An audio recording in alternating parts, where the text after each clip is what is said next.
உன்னை அதிசயங்களை காண பண்ணுவேன் என்று ஆண்டவர் வேதத்தில் எழுதியிருக்கிறார். அப்படியே இந்த நாட்களிலே இந்த இடத்துல நிற்கிற ஒவ்வொரு பேருக்கும் பரலோகத்தின் தேவனாகிய கர்த்தர் உங்கள் வாழ்க்கையில் அதிசயத்தை செய்வாராக, அற்புதத்தை செய்வாராக. உங்கள் தொழிலில் ஒரு அதிசயம் நடப்பதாக, உங்கள் பிள்ளைகளுடைய வாழ்க்கையில் ஒரு அதிசயம் நடப்பதாக, வியாதியில் இருக்கிற உங்களுடைய சரீரத்தில் ஒரு அதிசயம் நடப்பதாக.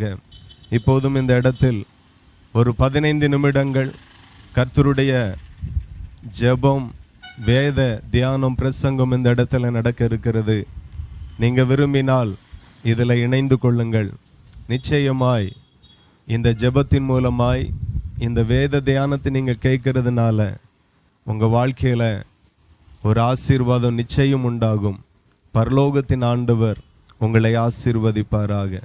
இப்போதும் நம் நடுவில் வந்திருக்கிற பாஸ்டர் மாதவன் அவர்கள் ஒரு பாடலை பாடி தேவனை மகிமைப்படுத்துவார்கள். ஜீசஸ் கர்த்தர் நல்லவர். இயேசுவால் ஆகாத காரியம் ஒன்றுமே இல்லை. அவரை நம்புங்க, நிச்சயமாக ஆண்டவரால் எல்லா காரியத்தையும் வாய்க்க பண்ண முடியும். கர்த்தர் நல்லவர்.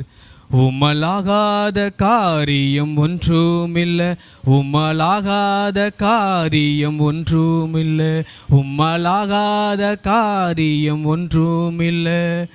எல்லாமே உம்மாலாகும், ஆகும், எல்லாமாகும். உம்மாலைதான் எல்லாமாகும், ஆகும், எல்லாமாகும். உம்மாலைதான் எல்லாமாகும். உம்மலாகாத காரியம் ஒன்றுமில்லை, உம்மலாகாத காரியம் ஒன்றுமில்லை, உம்மலாகாத காரியம் ஒன்றுமில்லை. உம்மாலே எல்லாமாகும். சொல்லி முடியாத அற்புதம் செய்பவர் நீரே ஐயா நீரே. எண்ணி முடியாத அதிசயம் செய்பவர் நீரே ஐயா நீரே. சொல்லி முடியாத அற்புதம் செய்பவர் நீரே ஐயா நீரே. எண்ணி முடியாத அதிசயம் செய்பவர் நீரே ஐயா நீரே. அப்பா உமக்கு ஸ்தோத்திரம், அன்பே உமக்கு ஸ்தோத்திரம். அப்பா உமக்கு ஸ்தோத்திரம், அன்பே உமக்கு ஸ்தோத்திரம். உம்மலாகாத காரியம் ஒன்றுமில்லை, உம்மலாகாத காரியம் ஒன்றுமில்லை. எல்லாமே உம்மாலாகும், அல்லேலூயா. எல்லாமே உம்மாலாகும், ஆகும், எல்லாமாகும். உம்மாலேதான் எல்லாமாகும், ஆகும், எல்லாமாகும்.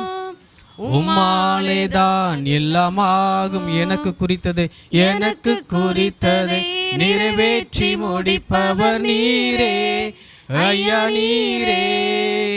எனக்காக யாவையும் செய்து முடிப்பவர் நீரே ஐயா நீரே. எனக்கு குறித்ததை நிறைவேற்றி முடிப்பவர் நீரே ஐயா நீரே. எனக்காக யாவையும் செய்து முடிப்பவர் நீரே ஐயா நீரே. அப்பா உமக்கு ஸ்தோத்திரம், அன்பே உமக்கு ஸ்தோத்திரம். அப்பா உமக்கு ஸ்தோத்திரம், அன்பே உமக்கு ஸ்தோத்திரம்.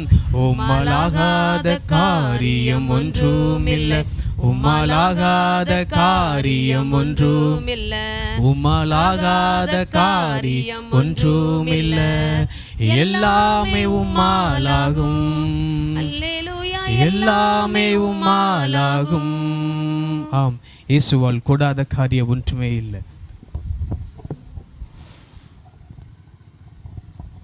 இயேசு கிறிஸ்துவின் நாமத்தில் இந்த இடத்துல கூடியிருக்கிற ஒவ்வொரு பேரையும் ஒரு விசை கூட நாங்கள் வாழ்த்தி ஆசீர்வதிக்கிறோம்.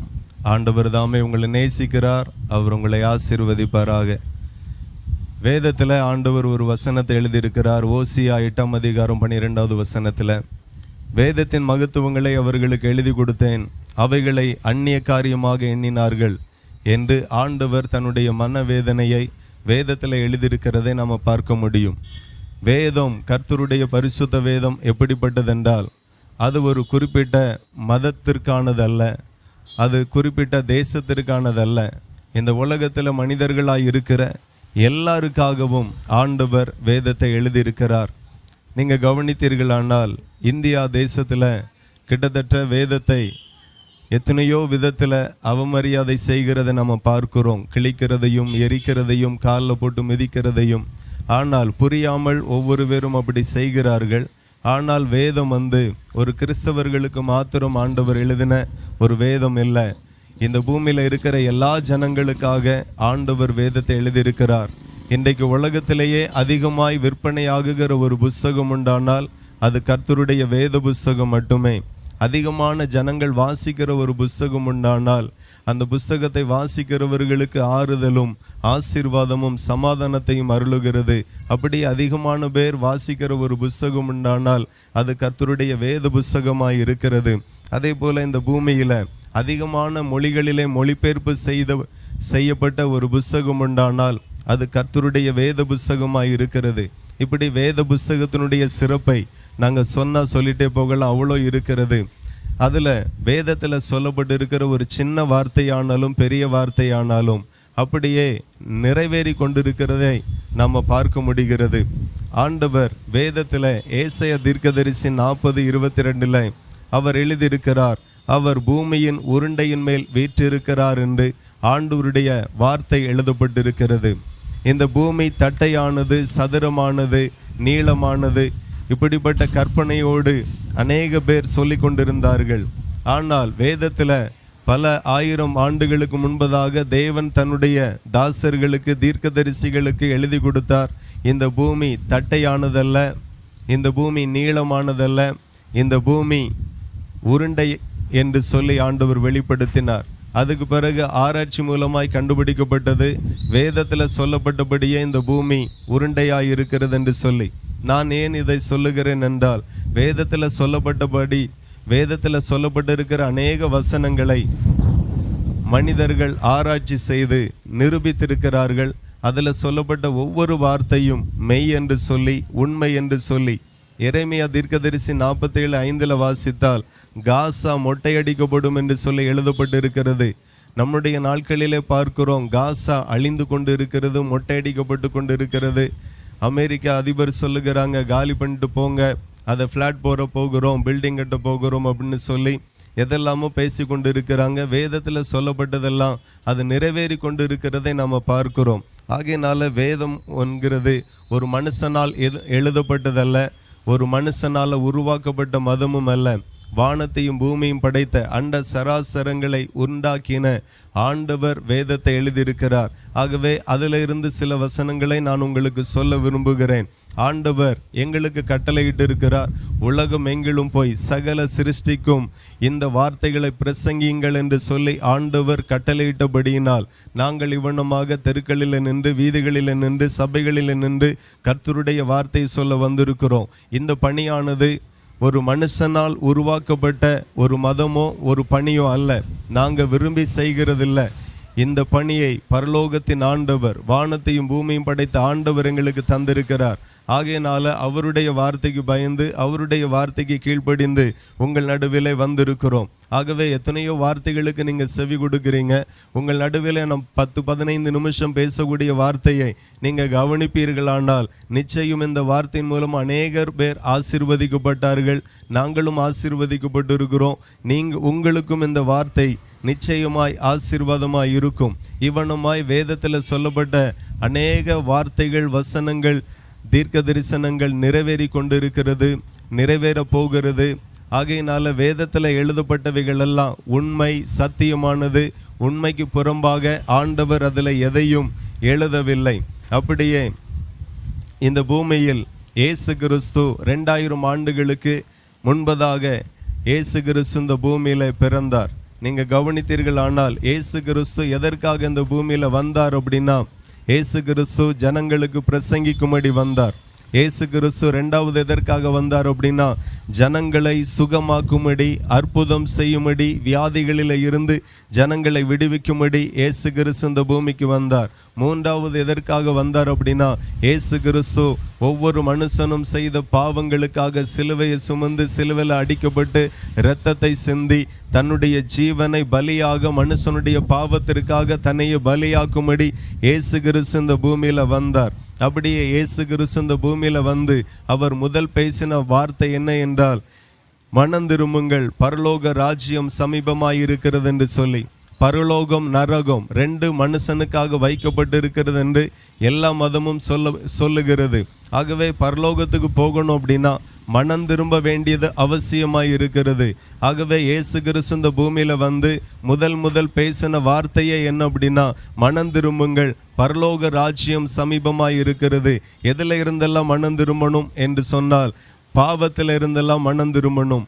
ஒரு மனுஷன் பாவம் செய்வான், ஆனால் அந்த பாவம் அந்த மனுஷன் மேலே, அந்த மனுஷனுடைய குடும்பத்தின் மேலே, அவனுடைய சந்ததி மேலே, அவன் செய்கிற கைகளின் பிரயாசத்தின் மேலே, வீடுகள் மேலே, வாகனத்தின் மேலே, இப்படி அவன் செய்த பாவத்தினுடைய சம்பளமாகிய அநேக சாபங்களும் மரணங்களும் அந்த குடும்பத்தில் வருகிறது. பாவம் ஒருவரையும் சும்மா விடாது. இன்னைக்கு அநேகர் பாவத்தை சந்தோஷமாக செய்கிறார்கள், ஜாலியாக செய்கிறார்கள், பழக்கமாகவே சிலர் வைத்திருக்கிறார்கள். ஆகவே அதனால விளைவுகள் என்ன? ஒரு மனுஷன் இந்த பூமியில் வாழ்க்கை முடிக்கும்போது நரகத்துக்கு போக வேண்டியதாக இருக்கும். ஆகவே ஆண்டவர் இந்த பூமியில் வந்து ஒவ்வொரு தெருவாய் போய் எங்களை போல பிரசங்கித்தார், ஜனங்களை சந்தித்து பிரசங்கித்தார். அவர்களுக்கு சொன்ன வார்த்தையை மனம் திரும்புங்கள், பரலோக ராஜ்யம் சமீபமாய் இருக்கிறது என்று சொல்லி. இன்னைக்கு சாதாரணமாய் விபச்சார பாவம், வேசித்தன பாவம், கொலை வரிகள், பழிக்கு பழி, இப்படி மனுஷன் தனக்கு பிடிச்ச மாதிரியே இந்த பூமியில் வாழுகிறதை நம்ம பார்க்கிறோம். இந்த பூமியில் ஆண்டவர் மனுஷனுக்கு பிடிச்ச மாதிரி வாழும்படியாக ஆண்டவர் விரும்பவில்லை. அவருக்கு விருப்பம் போல, அவருக்கு சித்தமானதை இந்த பூமியில் ஒவ்வொரு மனுஷனும் செய்ய வேண்டும், அதன்படி வாழ வேண்டும் என்று சொல்லிதான் ஆண்டவர் வேதத்தை தந்திருக்கிறார். இப்படி இதை அறியாமல் ஒரு மனுஷன் சினிமாவை பார்த்து வாழுகிறான், சில மனுஷன் மற்றவர்களை பார்த்து வாழுகிறான், நண்பர்களை பார்த்து வாழுகிறான். ஆகவே இதில் என்ன தப்பு இருக்கு? பாவம் செய்தால் இதில் என்ன தப்பு இருக்கு? பாவத்தை சந்தோஷமாக ஜாலியாக நினைத்து எத்தனையோ பேர் செய்கிறாங்க. இதனால ஒரு மனுஷனுடைய குடும்பத்தில் சாபம் வருகிறது, அவனுடைய பிள்ளைகள் மேல சாபம் வருகிறது. பாவத்தின் சம்பளம் மரணம் என்று சொல்லி ஆண்டவர் வேதத்தில் சொல்லி இருக்கிறார். இன்னைக்கு சந்தோஷமாய் செய்யப்படுகிற, ஜாலிக்காக செய்யப்படுகிற ஒவ்வொரு பாவங்களும் அதனுடைய விளைவு, அதனுடைய பலம் நம்ம மேல, நம்முடைய குடும்பத்தின் மேல வரும்போது அது அதிபயங்கரமாய் இருக்கும், அதிபயங்கரமான வேதனையை உண்டாக்கும். இன்னைக்கு சில சாபங்கள் எப்படி இருக்கிறது என்று சொல்லி நீங்க பார்த்தீங்கன்னா, இளம் வயதின் மரணத்தை கொண்டு வருகிறது. எத்தனையோ குடும்பத்தில் பார்க்கிறோம் இளம் வயதின் மரணம், எத்தனையோ குடும்பத்தை பார்க்கிறோம் சாபத்தினால வியாதிகள். தாத்தாவுக்கு இருந்த வியாதி இப்பொழுது பேரனுக்கு இருக்கிறது, அப்பாவுக்கு இருக்கிறது. இப்படி தலைமுறையாய் சில வியாதிகள் மனுஷன் மேலே வருகிறதை நாம் பார்க்கிறோம். வியாதியினால குடும்பத்தில் சந்தோஷம் இல்லை, வியாதியினால குடும்பத்தில் சமாதானம் இல்லை. இப்படி எத்தனையோ இடங்களை பார்க்கிறோம். ஆகவே ஆண்டவர் இந்த பூமிக்கு வந்ததே மனம் திரும்புங்கள், பரலோகத்துக்கு போனால் மனம் திரும்பணும், இந்த பூமியில் ஆசீர்வாதமாக இருக்கணும் அப்படின்னா மனம் திரும்பணும் என்று சொல்லி ஆண்டவர் பல கிராமங்களில், பட்டணங்களில் ஜனங்களை சந்தித்து இந்த நல்ல வார்த்தை தான் சொல்லும்படியாய் வந்தார்.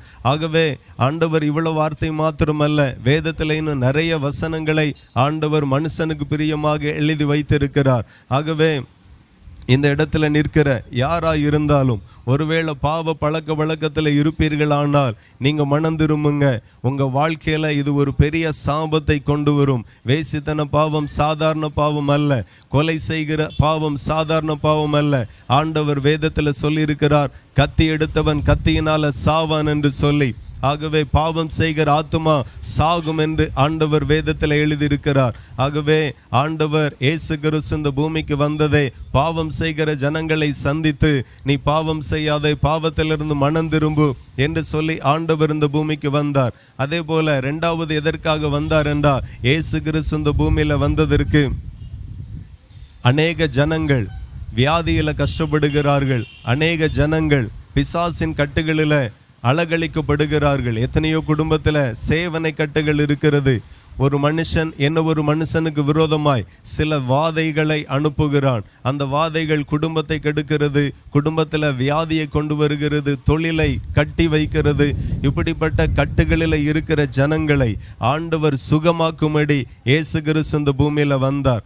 ஆகவே இந்த பகுதியில் இருக்கிற யாராயிருந்தாலும் ஒருவேளை இந்த மாதிரியான கட்டுகள், பிசாசின் தொல்லைகள், சேவனையின் கட்டுகள் இருக்குமேயானால், இந்த பூமியில் ஒரு மந்திரவாதி ஒரு மனுஷனுக்கு, ஒரு குடும்பத்திற்கு விரோதமாய், ஒரு தொழில் வியாபாரங்களுக்கு விரோதமாய், ஒரு பிள்ளையினுடைய படிப்புக்கு விரோதமாய் மாந்திரீகம் பண்ணிட்டா, கண்டிப்பா அந்த மந்திரவாதத்தை உடைக்க இந்த பூமியில இயேசு மட்டுமே, வேதத்தில் சொல்லப்பட்டு இருக்கிறது, இயேசு மட்டுமே அந்த மந்திரவாதத்தின் கட்டுகளை அழிக்க முடியும், அழிக்க வல்லவராய் இருக்கிறார். எனக்கு தெரிந்து எங்களுடைய சபையில் ஒரு வாலிப பிள்ளையை கூட்டிக் கொண்டு வந்தார்கள்.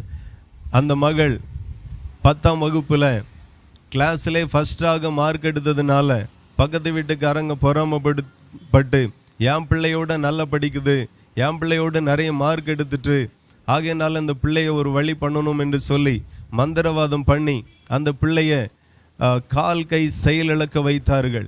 இப்படி கூட அநேக இடங்களில் நடக்கிறது. ஆகவே நான் சொல்லுகிறேன், நான் பிரசங்கிக்கிற இயேசு கிறிஸ்து சேவனையின் கட்டுகளை உடைக்க வல்லவராயிருக்கிறார்.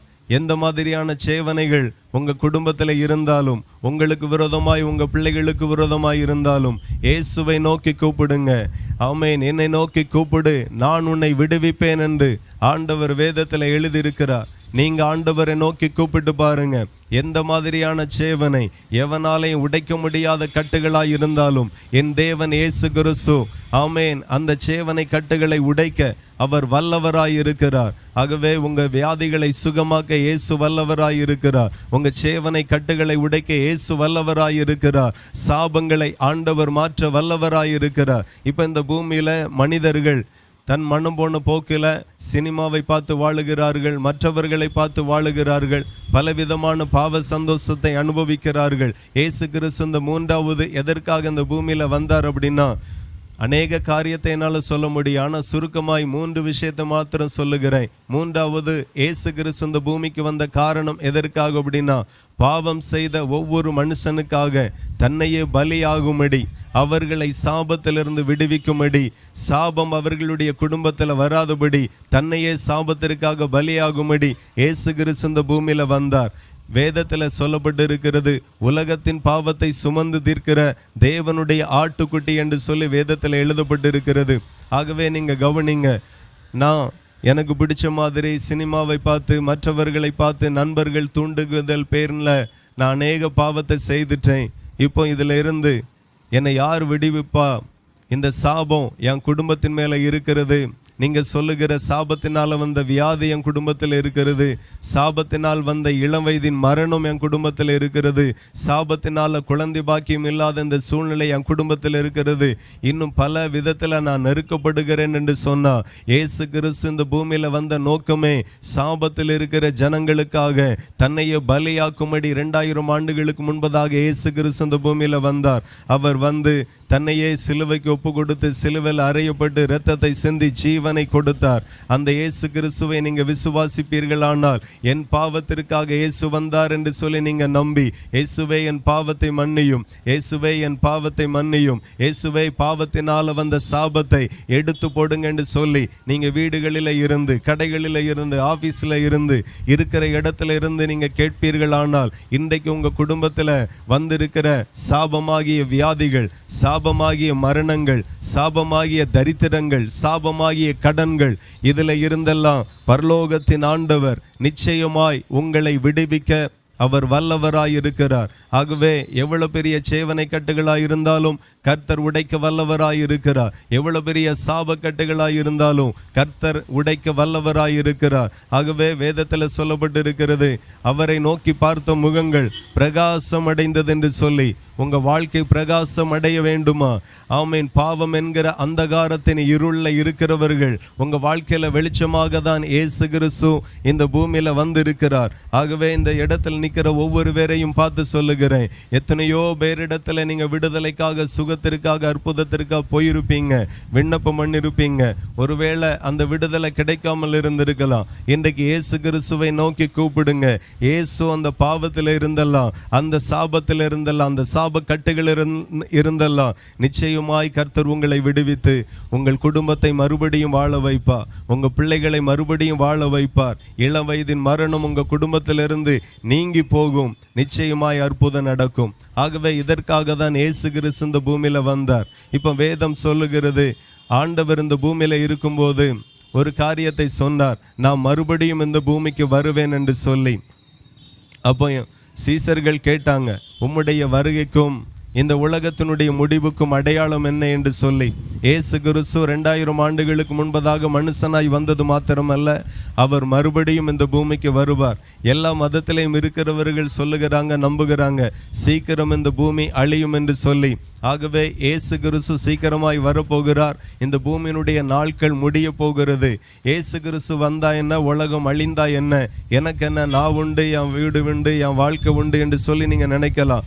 இல்லை, அதில் தான் முக்கியமான ஒரு செய்தியை உங்களுக்கு சொல்லும்படி தேவனாகிய கர்த்தர் எங்களை இந்த இடத்துல அனுப்பியிருக்கிறார். இயேசு கிறிஸ்து வரும்போது ஒன்று நடக்கும். ஒரு மனுஷன் பரிசுத்தமாய் வேத வசனத்தை கை கொண்டு நடக்கிறவனாய் இருந்து அவன் கர்த்தருடைய வருகைக்கு முன்பதாக மரித்தால், அவன் அடக்கம் பண்ணப்பட்டிருந்தால், கர்த்தர் வரும்போது அவனுடைய கல்லறைகள் திறக்கப்பட்டு அவனுடைய ஆத்துமா உயிர்ப்பிக்கப்பட்டு இயேசுவோடு சேர்க்கப்பட்டு இவ்வண்ணமாய் பரலோகத்திற்கு அந்த ஆத்துமா கொண்டு போய் விடப்படும்.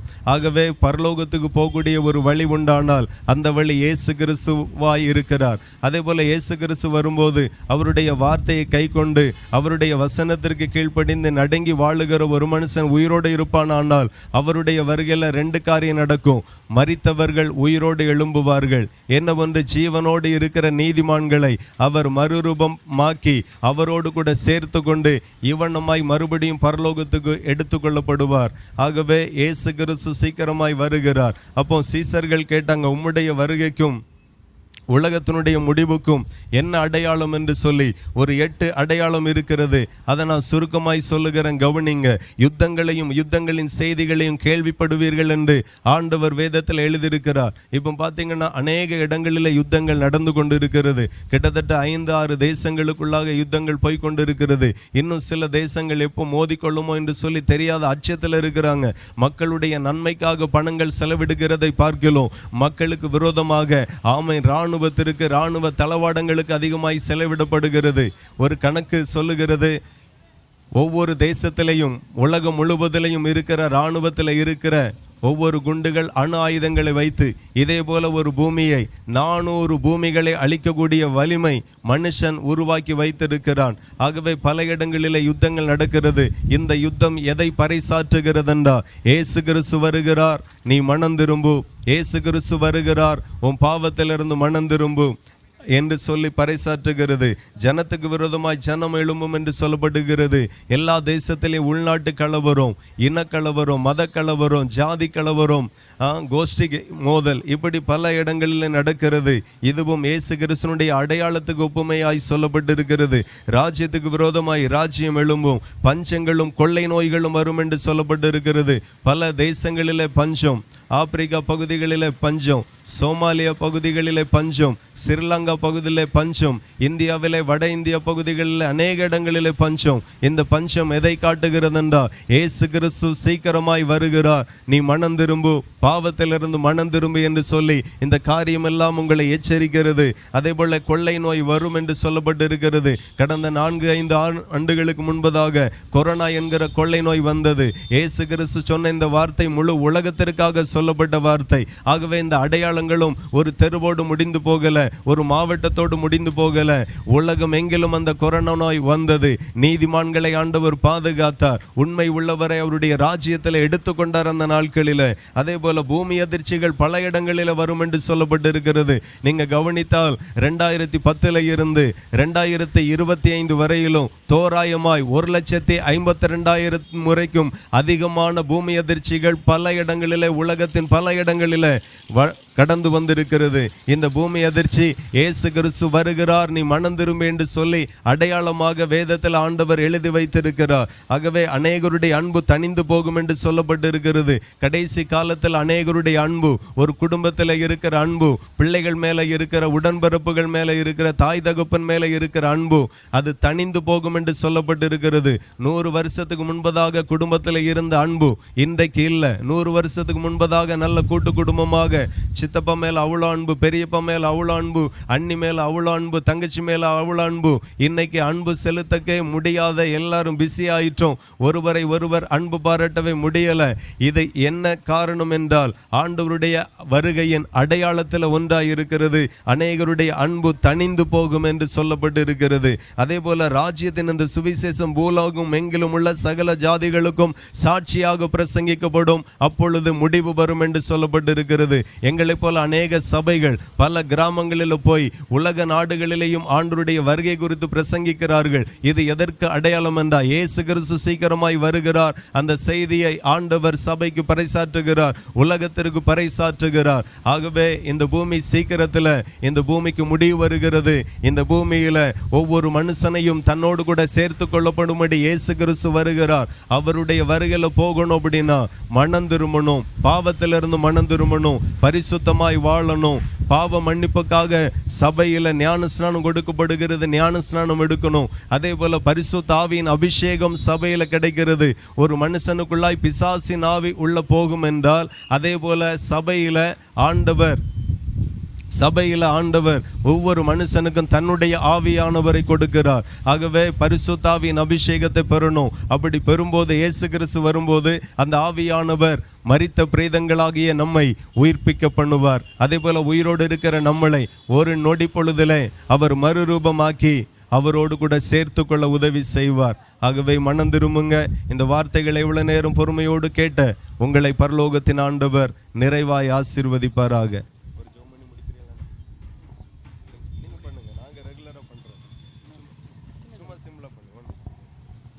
எங்கள் நல்ல தகப்பனே, நன்றியோடு துதிக்கிறோம், ஸ்தோத்திரிக்கிறோம் ராஜா. அந்த மாதிரி வேளையில் நம்முடைய சிரமத்தில் ஆண்டவர் அப்பா, ஓ ஹல்லேலூயா, நம்முடைய ஆண்டவரை சுவிசேஷத்தை அறிவிக்க கர்த்தர் எங்களை பாராட்டின கிருபைகளுக்காக நன்றி செலுத்துகிறோம். அப்பாவுடைய சிரமத்தில் கேட்ட ஒவ்வொரு உள்ளத்திலும் உங்களுடைய வசனங்கள் ஆண்டவர் அப்பா ஊடுருவி ஆண்டவர் அப்பா உடைய அன்பின் பியாசத்தை ஆண்டவரே பிரசனத்தை வெளிப்படுத்த முடியாமல் நன்றியோடு துதிக்கிறோம். ஒருவர் கூட ஆண்டவர் அப்பா வெறுமையாக போகாதபடி கேட்ட ஒவ்வொருவருக்குள்ளும் உங்களுடைய அன்பு கிரீச்சும் முடியாது நம்முடைய கருத்தில் ஒப்போடு ஜெபிக்கிறோம். அவன் தான் ஆண்டவர் தாமே ஒவ்வொருவரையும் ஆசீர்வாதத்தை பலப்படுத்தி காத்துக்கொள்கிறார். இயேசுவின் மூலம் ஜெபிக்கிறாங்க நல்ல பிதாவே, ஆமென்.